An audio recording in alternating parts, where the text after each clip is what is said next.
प्रिय छात्रों, जैसा कि आप लोगों ने हमसे काफ़ी डिमांड किया कि सर पीईटी को लेकर के कुछ क्रैश कोर्स टाइप में हिस्ट्री वगैरह का पोर्शन भी कवर कर दीजिए, तो उसी चीज़ को लेकर के आज मैं आप लोगों के सामने आधुनिक इतिहास का जो जो इम्पॉर्टेंट के रूप में बनता है उसी इम्पॉर्टेंट चीज़ों को क्रैश कोर्स के रूप में आप लोगों के सामने प्रोवाइड करने जा रहा हूँ। और इसके अलावा आधुनिक इतिहास की या प्राचीन इतिहास या मध्यकालीन इतिहास की अभी तो फ़िलहाल मैं क्रैश कोर्स के रूप में लेकर के चल रहा हूँ। इसके बाद ये एक तरीके से इसका डिटेल व्याख्यात्मक भी आप लोगों के सामने प्रस्तुत करूँगा।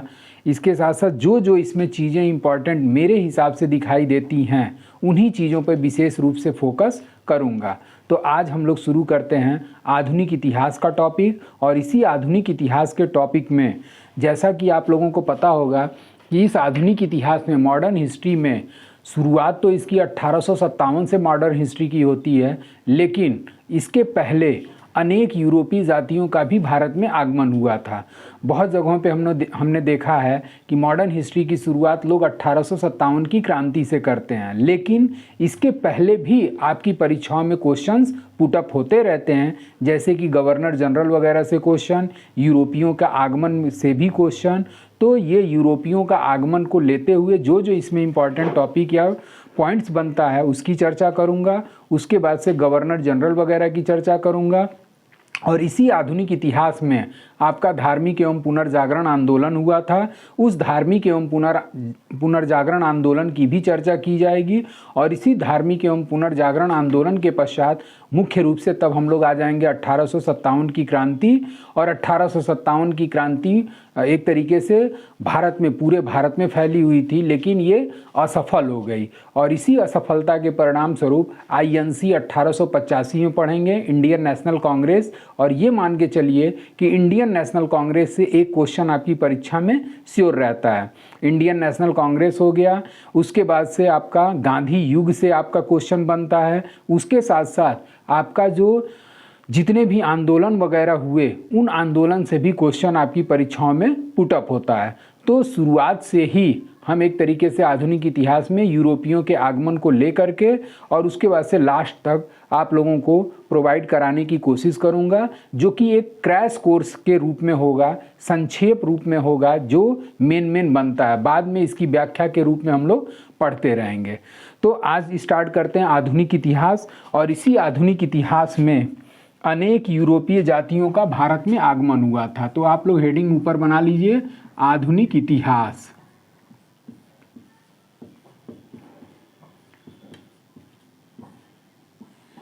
और इसी आधुनिक इतिहास में आपका टॉपिक आ जाता है यूरोपियों का आगमन।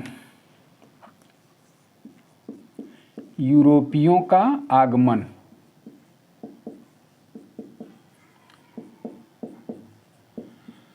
अब ये यूरोपियों का आगमन हुआ क्यों, कैसे हुआ?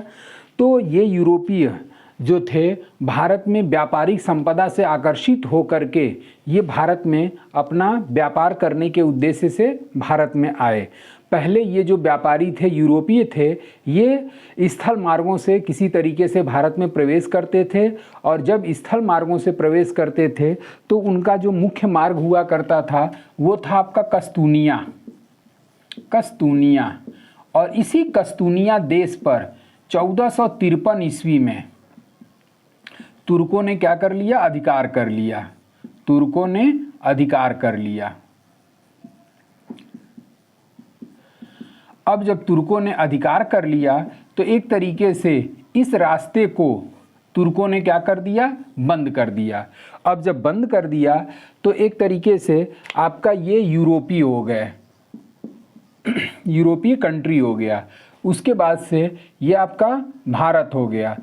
तो ये जो यूरोपीय थे इसी कस्तूनिया देश से होकर के भारत में क्या करते थे? प्रवेश करते थे। लेकिन जब 1453 ईस्वी में इस कस्तूनिया देश पर तुर्कों ने अधिकार कर लिया तो इस रास्ते को ये लोग क्या कर दिए? बंद कर दिए। जब बंद कर दिए तब इस तरीके से इन लोगों के लिए स्थल मार्ग नहीं रहा। अब ये यूरोपीय क्या करने लगे? तो ये यूरोपीय भारत की व्यापारिक संपदा से बहुत ही आकर्षित थे। इस कारण से ये समुद्री मार्ग की खोज करने निकल पड़े। समुद्री मार्ग की खोज। अब जब ये समुद्री मार्ग की खोज करने के लिए निकल पड़े तो इसमें समुद्री मार्ग की खोज करने में जो पहला प्रयास था, पहला प्रयास, और ये पहला प्रयास किसके द्वारा किया गया, तो ये पहला प्रयास किया गया था आपका 1492 ईस्वी में। और 1492 ईस्वी में पहला प्रयास समुद्री मार्ग को खोजने का पहला प्रयास, भारत के समुद्री मार्ग को खोजने का पहला प्रयास किसके द्वारा किया गया, तो स्पेन का निवासी था। और वो स्पेन निवासी कौन था, तो स्पेन निवासी था आपका कोलंबस। कोलंबस। और ये कोलंबस भारत जाने के नए समुद्री मार्ग को खोजने निकला, लेकिन इत्तेफाक से ये किसकी खोज कर बैठा, तो ये अमेरिका के समुद्री मार्ग को खोज निकाला अमेरिका के समुद्री मार्ग को। तो इस तरीके से ये इसका प्रयास क्या रहा, असफल रहा। ये भारत के समुद्री मार्ग को न खोज करके ये अमेरिका के समुद्री मार्ग को खोज कर बैठा। उसके बाद से आपका दूसरा प्रयास किसने किया, तो दूसरा प्रयास जो था वो आपका दूसरा प्रयास जो था वो किया गया था आपका 1498 ईस्वी में। 1498 ईस्वी में। और ये 1498 ईस्वी में किसके द्वारा किया गया, तो पुर्तगाली नाविक था। और ये पुर्तगाली नाविक कौन था, तो ये पुर्तगाली नाविक आपका था वास्को डी गामा। और ये वास्को डी गामा जो था भारत जाने के नए समुद्री मार्ग को खोज निकाला। भारत जाने के नए समुद्री मार्ग को खोज निकाला। अब इस तरीके से जब ये नए समुद्री मार्ग को खोज निकाला तो इसी रास्ते से अनेक यूरोपीय जातियों का भारत में एंट्री हो गया। इसके पहले 1492 और 1498 के पहले एक बार और प्रयास किया गया था, और वो किया गया था 1487 ईस्वी में। 1487 ईस्वी में। और ये 1487 ईस्वी में किसने प्रयास किया था, तो ये पुर्तगाली नाविक था बार्थोलोम्यू डियाज।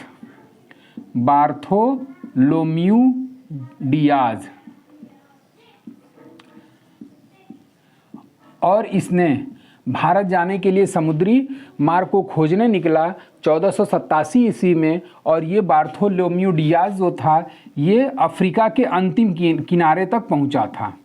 अफ्रीका महाद्वीप का जो अंतिम किनारा था वहाँ तक ये पहुँचा था, लेकिन वहाँ से ये क्या हो गया, वापस चला गया अंतिम किनारा, और वहीं से ये क्या किया, अपने देश वापस चला गया।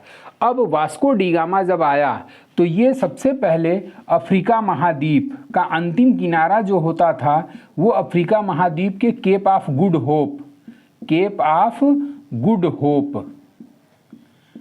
होप पहुंचा। और जब ये केप ऑफ गुड होप पहुंचा तो यहाँ पर एक गुजराती पथ प्रदर्शक था, और उस गुजराती पथ प्रदर्शक का नाम था अब्दुल मानिक। और इसी अब्दुल मानिक की सहायता से, ये कौन था, गुजराती पथ प्रदर्शक, और इसी गुजराती पथ प्रदर्शक अब्दुल मानिक की सहायता से ये कालीकट पहुंचा। तो इस तरीके से ये Vasco D gamma Abdul Manik की सहायता से कालीकट पहुंचा। और जब ये कालीकट पहुंचा तो इसका डेट था आपका 17 मई 1498 ईस्वी। और 17 मई जब 1498 ईस्वी को ये कालीकट के बंदरगाह पर पहुंचा तो वहाँ का एक राजा हुआ करता था, हिंदू राजा, और उस हिंदू राजा का नाम था जमोरिन। उस हिंदू राजा का क्या नाम था, जमोरिन। हिंदू राजा कौन था, तो जमोरिन। और इसी जमोरिन ने वास्को डी गामा का हार्दिक स्वागत किया। जमोरिन क्या किया, एक पॉइंट आपने लिख लिया, स्वागत। तो जब स्वागत किया तब उसके पश्चात इसी रास्ते से जितने भी यूरोपीय थे वो भारत में एंट्री कर गए। अब ये यूरोपियों के आने का क्रम क्या है, तो यूरोपियों के आने का क्रम जो है वो हम आपको इसके बाद बताऊंगा। और इसमें जो भी आपका स्क्रीनशॉट लेना हो स्क्रीनशॉट ले लीजिए, बिल्कुल एरो मार्क के माध्यम से शार्ट में मैंने पढ़ाया है, और इसी शार्ट में आपकी सारी चीज़ें इंक्लूड हो जाएंगी। बस ये है कि लेक्चर को आप थोड़ा सा ध्यान से सुनिएगा और सुनने के साथ साथ जो जो आपको समझ में आए उसको टू द पॉइंट नोट कर लीजिएगा। तो अब आते हैं हम लोग कि यूरोपियों का आगमन।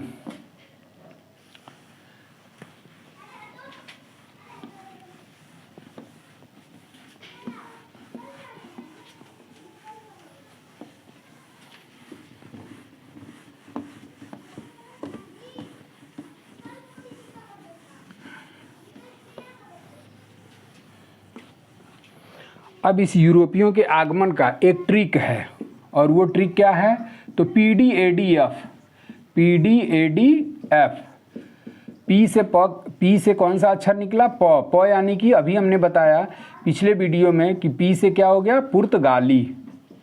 पी से आपका क्या निकला? पुर्तगाली।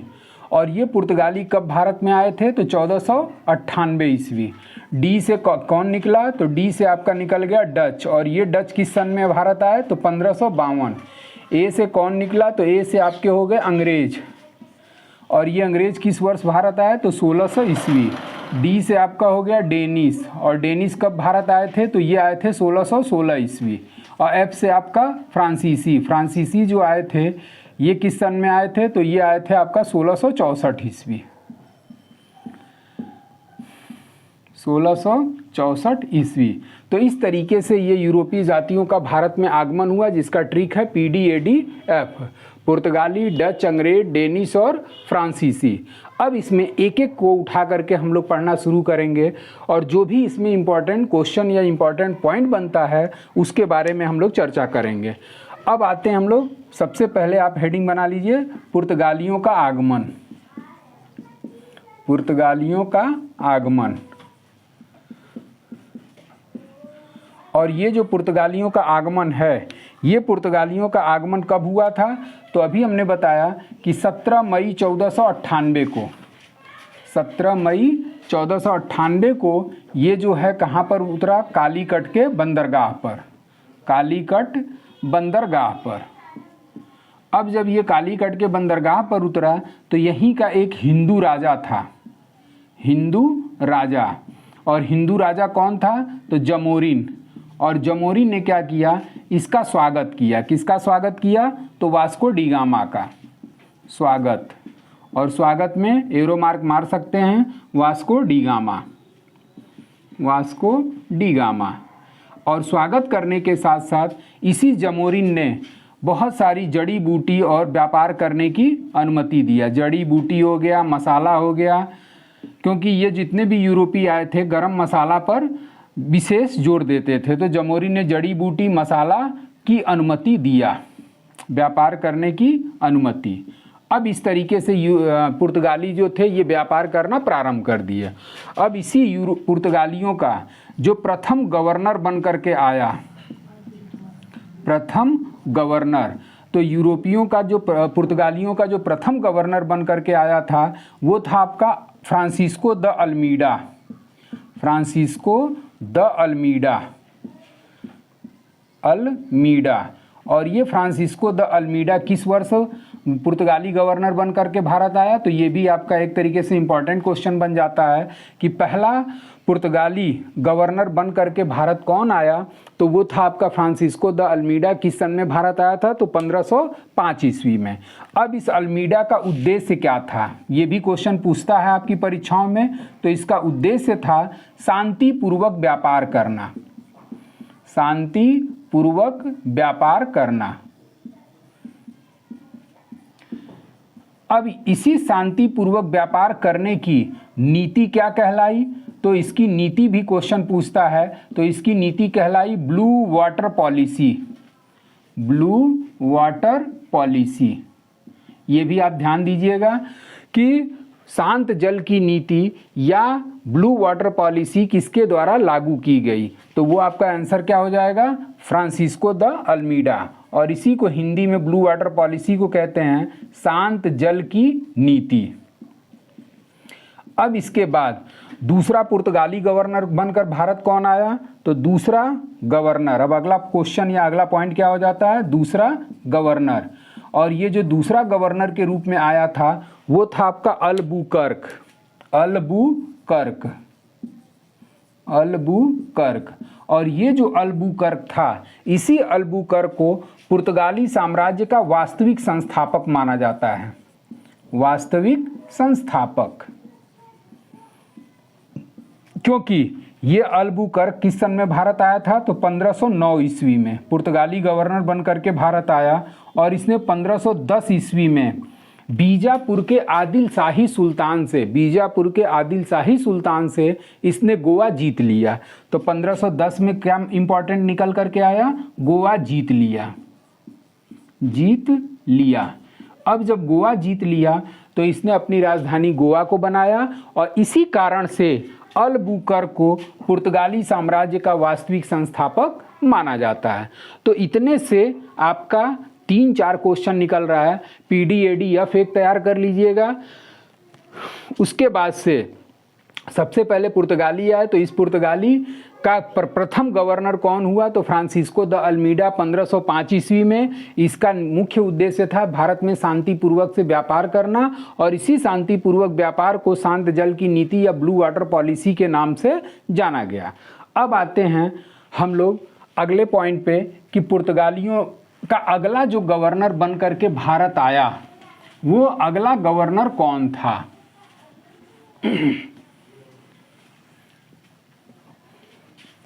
तो इसके बाद आपका जो पुर्तगाली गवर्नर बनकर भारत आया, पुर्तगाली गवर्नर, तो वो जो अगला पुर्तगाली गवर्नर बनकर भारत आया उसका नाम था Nino de Cunha. Nino de Cunha. और ये नीनो डी कुन्हा जब भारत आया तो इस पे एक क्वेश्चन बनता है कि बाबर के दरबार में जाने वाला पहला पुर्तगाली गवर्नर कौन था? तो यही नीनो डी कुन्हा जो है बाबर के दरबार में पहली बार गया था। इस पे आप लोग ध्यान दीजिएगा, बाबर के दरबार में जाने वाला पहला पुर्तगाली।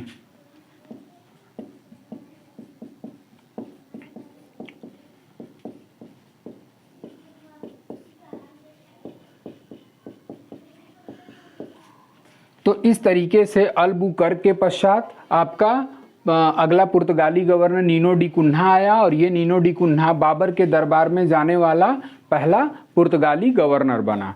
तो इस तरीके से ये पुर्तगाली गवर्नर पे आपके सारे क्वेश्चंस हो गए। अब इसके अलावा पुर्तगालियों की जो है वो कुछ देन होती है। जो ये पुर्तगाली आए थे, वो पुर्तगाली जो थे ये भारत के लोगों के लिए कुछ न कुछ दे करके गए थे। तो अगला हेडिंग में या अगले क्वेश्चन में ये भी बन जाता है कि पुर्तगालियों की देन, पुर्तगालियों की देन। और इस पुर्तगालियों ने हमें क्या क्या दे करके गया? तो ये लोग जो थे आलू, टमाटर, तंबाकू, लाल मिर्च, संतरा, लीची, अनानास, रबर प्लांट, ये सारी चीज़ें पुर्तगाली हमें दे करके गए। क्योंकि जब ये पुर्तगाली आए थे तो ये आलू, टमाटर, तंबाकू, ये सारे चीज़ों का पौधा लेकर के आए थे, और लेकर के जब आए तो भारतीयों को इसके पहले इन सारी चीज़ों की जानकारी नहीं हुआ करती थी, और उसके पश्चात भारतीय इन चीज़ों से अवगत हुए कि आलू भी कोई चीज़ है, टमाटर भी कोई चीज़ है, रबर प्लांट है, और बाकी फल वगैरह है। इसके साथ साथ जो इम्पोर्टेंट क्वेश्चन बनता है कि भारत में प्रिंटिंग प्रेस की शुरुआत किसने किया? प्रिंटिंग प्रेस की शुरुआत। तो भारत में प्रिंटिंग प्रेस की जो शुरुआत हुई थी वो किसने किया? पुर्तगालियों ने, पुर्तगालियों ने। तो इस तरीके से आपका ये पुर्तगाली पे इतने सारे क्वेश्चंस बनते हैं। अब आते हैं दूसरा कि दूसरा इसमें कौन पुर्तगाली भारत आया था? तो PD का मतलब क्या हो गया? डी से हो गया आपका डच।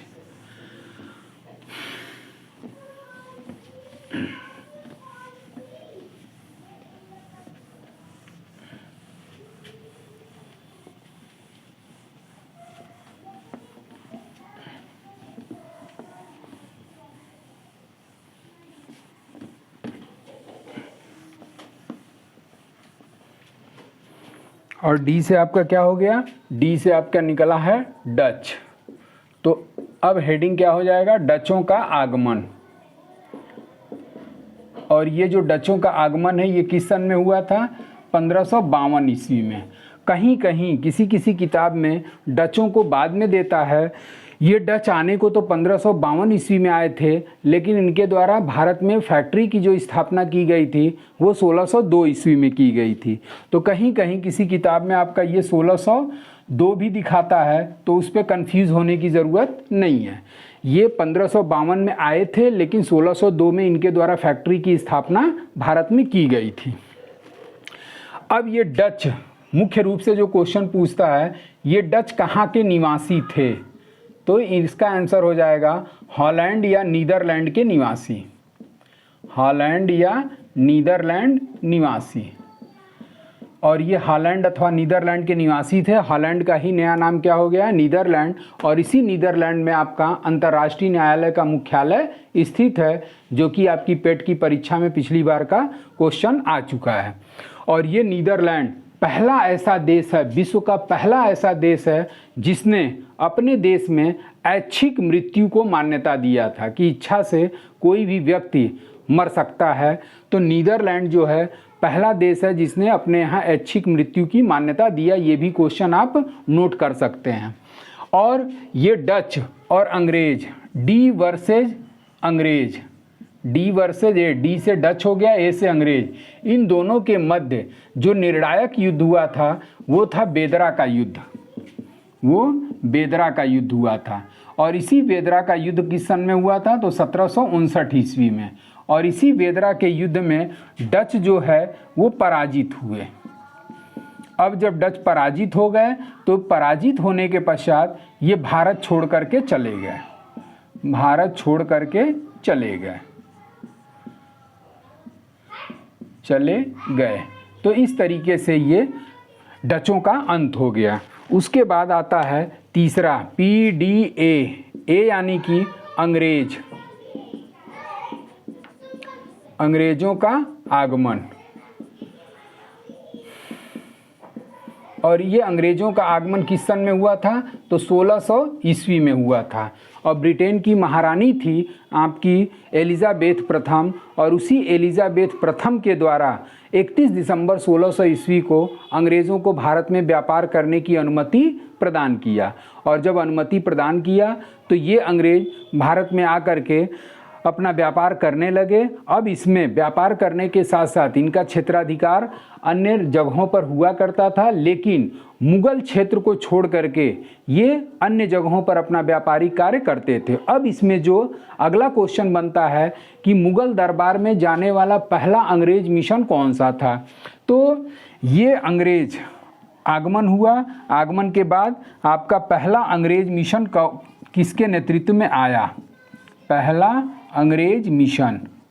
और वो पहला अंग्रेज मिशन आपका आया था 1608 ईस्वी में, 1608 ईस्वी में। इसका नेतृत्वकर्ता कौन था, तो इसका नेतृत्वकर्ता थे आपका कैप्टन हॉकिंस, कैप्टन हॉकिंस। और ये कैप्टन हॉकिंस जो था ये किसके दरबार में पहुंचा, तो जहांगीर के दरबार में, जहांगीर के दरबार में। ये जो कैप्टन हॉकिंस था, इस कैप्टन हॉकिंस के समय ब्रिटेन के सम्राट कौन थे, तो ब्रिटेन के सम्राट थे जेम्स प्रथम। और जेम्स प्रथम ने एक लेटर बनाया और उस लेटर का शीर्षक नाम क्या था, तो फ्रेंड। और जब ये फ्रेंड नामक लेटर लेकर के, पत्र लेकर के जहांगीर के दरबार में पहुंचा, तो जहांगीर ने इन्हें अनुमति नहीं दिया, व्यापार करने की अनुमति नहीं दिया। और अनुमति दिया नहीं, लेकिन इसको फिरंगी खां और इंग्लिश खां की उपाधि प्रदान किया, फिरंगी खां और इंग्लिश खां, फिरंगी खां और इंग्लिश खां की उपाधि प्रदान किया। क्यों उपाधि प्रदान किया, क्योंकि ये जो आपका कैप्टन हॉकिंस था, ये कैप्टन हॉकिंस जहांगीर से उर्दू तथा फारसी में बात किया था। इससे खुश होकर के जहांगीर ने इसे फिरंगी खां और इंग्लिश खां की उपाधि प्रदान किया, लेकिन व्यापार करने की, अपने क्षेत्राधिकार में व्यापार करने की अनुमति नहीं दिया। उसके बाद से 1615 ईस्वी में दूसरा अंग्रेज मिशन जहांगीर के दरबार में पहुंचा और उस का नाम क्या था? तो sir Thomas Roe, sir Thomas Roe. और ये सर टॉमस रो पुनः जहांगीर के दरबार में व्यापार करने की अनुमति के लिए पहुंचा। और ये सर टॉमस रो जो था वो भी एक पत्र लेकर के आया था और उस पत्र का नाम था परफेक्ट, परफेक्ट। और जब ये परफेक्ट नामक पत्र लेकर के जहांगीर के सामने प्रस्तुत हुआ तो जहांगीर को ये कन्विंस करने में सफल रहा और जहांगीर ने सर टॉमस रो को व्यापार करने की अनुमति प्रदान किया। अब जब व्यापार करने की अनुमति प्रदान किया तो इस तरीके से मुगल साम्राज्य में भी इनका व्यापार होना प्रारंभ हो गया।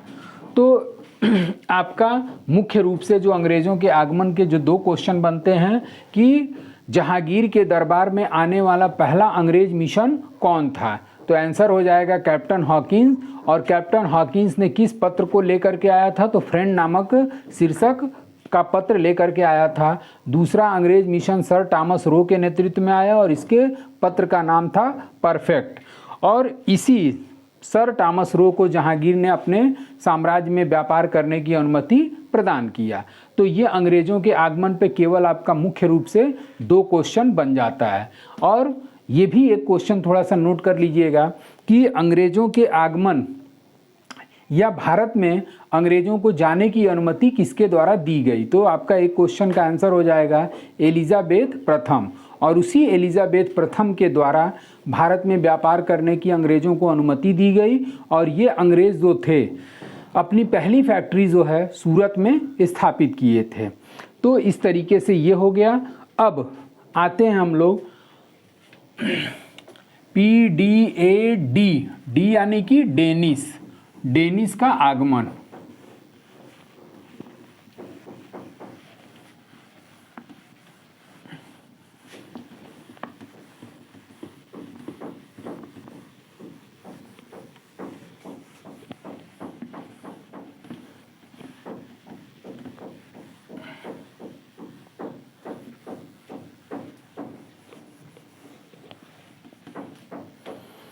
अब हेडिंग आप लोग बना लीजिए। डी से क्या हो गया? डेनिस, डेनिस का आगमन।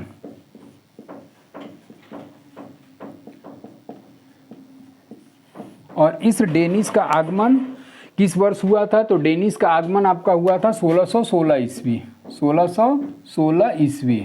और ये डेनिस कहाँ के निवासी थे? तो ये डेनमार्क के निवासी थे, डेनमार्क के निवासी। और इसी डेनमार्क के निवासियों को क्या कहा जाता था? डेनिस कहा जाता था। इनके बारे में ज़्यादा कोई खास फैक्ट नहीं है।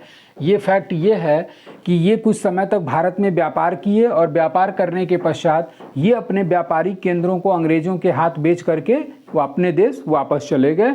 तो इस पर केवल एक क्वेश्चन कि ये जो डेनिस थे ये कहाँ के निवासी थे? तो ये आपके डेनमार्क के निवासी थे। अब आते हैं एफ यानी कि फ्रांसीसियों का भारत में आगमन, फ्रांसीसियों का भारत में आगमन। और ये जो फ्रांसीसियों का भारत में आगमन हुआ था ये 1664 ईस्वी में हुआ था। अब ये फ्रांसीसी जो थे ये भी भारत में अपने साम्राज्य के स्थापना की बात सोच रहे थे कि हमारा भी भारत में साम्राज्य स्थापित हो जाए। और इसी साम्राज्य स्थापन में आपका प्रमुख योगदान फ्रांसीसी गवर्नर डुप्ले को माना जाता है। और इसी डुप्ले ने चाहा कि भारत में हम अपने साम्राज्य की स्थापना करें, लेकिन इस अंग्रेज और फ्रांसीसियों के मध्य हमेशा युद्ध होते रहते थे।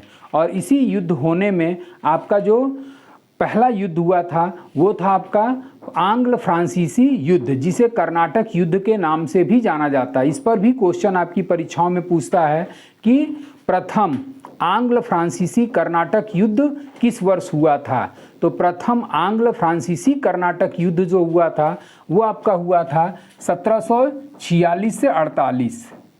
तो ये पॉइंट आप लोग नोट कर लीजिएगा कि प्रथम आंग्ल फ्रांसीसी युद्ध। और ये प्रथम आंग्ल फ्रांसीसी युद्ध, इस युद्ध को किस नाम से जाना जाता है? तो कर्नाटक युद्ध के नाम से भी जाना जाता है, कर्नाटक युद्ध।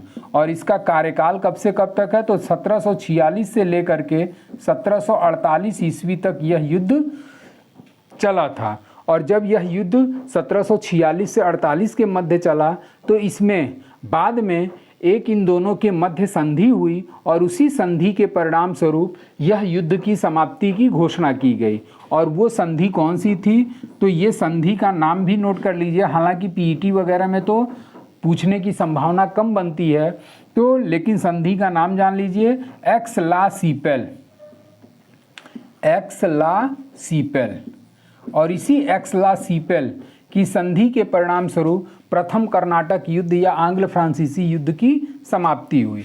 फिर उसके बाद से आपका द्वितीय कर्नाटक युद्ध हुआ था, द्वितीय कर्नाटक युद्ध। और ये जो द्वितीय कर्नाटक युद्ध हुआ था ये किस वर्ष हुआ था, तो ये द्वितीय कर्नाटक युद्ध आपका 1749 से 54, 1749 से लेकर के आपका 54 तक चला था। और जब ये 1749 से लेकर 1754 तक चला था तो कुछ समय के पश्चात ये भी युद्ध जो है वो एक संधि के माध्यम से समाप्त करने की घोषणा की गई, जिसे पांडिचेरी की संधि के नाम से जाना जाता है, पांडिचेरी संधि। और इसी पांडिचेरी संधि के परिणाम स्वरूप इस युद्ध के समाप्ति की घोषणा की गई। उसके बाद से तृतीय कर्नाटक युद्ध हुआ, तृतीय कर्नाटक युद्ध। और ये तृतीय कर्नाटक युद्ध को सप्तवर्षीय युद्ध के नाम से भी जाना जाता है, क्योंकि ये 7 वर्षों तक चलता रहा। और इसका जो काल है वो 1756 से लेकर के आपका 1763 ईस्वी तक चला था। और इस युद्ध को अन्य किस नाम से जाना जाता है, तो सप्तवर्षीय युद्ध, सप्तवर्षीय युद्ध के नाम से जाना जाता है। तो इस तरीके से अंग्रेज और फ्रांसीसियों के मध्य 3 कर्नाटक युद्ध हुआ। और इस 3 कर्नाटक युद्ध को आंग्ल फ्रांसीसी युद्ध के नाम से भी जाना जाता है, जिसका ईयर आप लोग जरूर याद रखिएगा कि प्रथम आंग्ल फ्रांसीसी युद्ध या प्रथम कर्नाटक युद्ध किस वर्ष लड़ा गया, तो 1746 से 48। द्वितीय कर्नाटक युद्ध का काल कब से कब तक है, तो 1749 से 54। और तृतीय कर्नाटक युद्ध, जिसे सप्तवर्षीय युद्ध के नाम से भी जाना जाता है, ये 1756 से 63। अब ये अंग्रेज और फ्रांसीसियों के मध्य जो निर्णायक युद्ध हुआ था वो आपका 1760 ईस्वी में वाडीवास का युद्ध हुआ था। और इसी वाडीवास के युद्ध के पश्चात ये फ्रांसीसी बुरी तरीके से पराजित हुए। और जब बुरी तरीके से पराजित हुए तो ये भारत छोड़ करके फ्रांस अपने देश वापस चले गए। तो इस तरीके से लगभग संपूर्ण भारत पर अंग्रेज़ों की सत्ता या एकमात्र यूरोपीय जाति अंग्रेज बचे रह गए। बचने को तो आपका पुर्तगाली भी बचे थे। और इस पे एक क्वेश्चन आता भी है कि वह कौन सी यूरोपीय जाति है जो सबसे पहले आए और सबसे बाद में गए। तो पुर्तगाली 1498 ईस्वी में आए थे और आपका 1961 ईस्वी में भारत छोड़ करके गए थे। चूँकि हमने शुरू में बताया था कि पुर्तगाली जो थे ये गोवा जीत लिए थे 1510 ईस्वी में और गोवा को ही अपनी राजधानी घोषित किए थे। अब ये गोवा पर अपना प्रभुत्व जमाए रहे भारत के स्वतंत्र होने के बाद भी। और स्वतंत्रता के बाद 1961 में गोवा से पुर्तगालियों को भारत सरकार के द्वारा भगाया गया और गोवा को 25वां राज्य के रूप में घोषित किया गया। तो इस तरीके से ये जितने भी आपके थे यूरोपियों का आगमन, इस पे एक ब्रीफ संक्षेप में जितने भी आपके मोस्ट इम्पॉर्टेंट क्वेश्चन बनते हैं वो सभी इन सारी चीज़ों को हमने इसमें इंक्लूड कर दिया।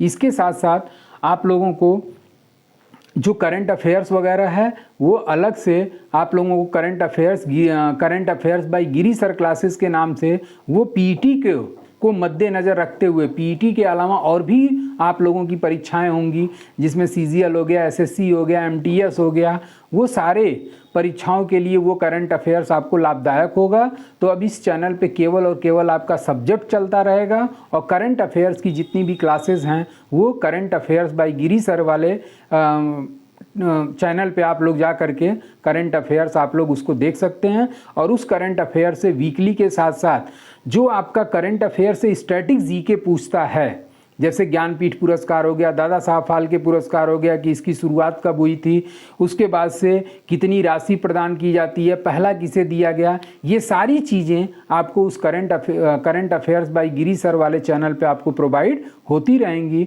अब जो आधुनिक इतिहास का जो अगला टॉपिक लेकर के हम आएंगे वो बंगाल प्रांत के संबंध में हम आपको चर्चा करेंगे। तो आज के लिए बस इतना ही। Thank you so much.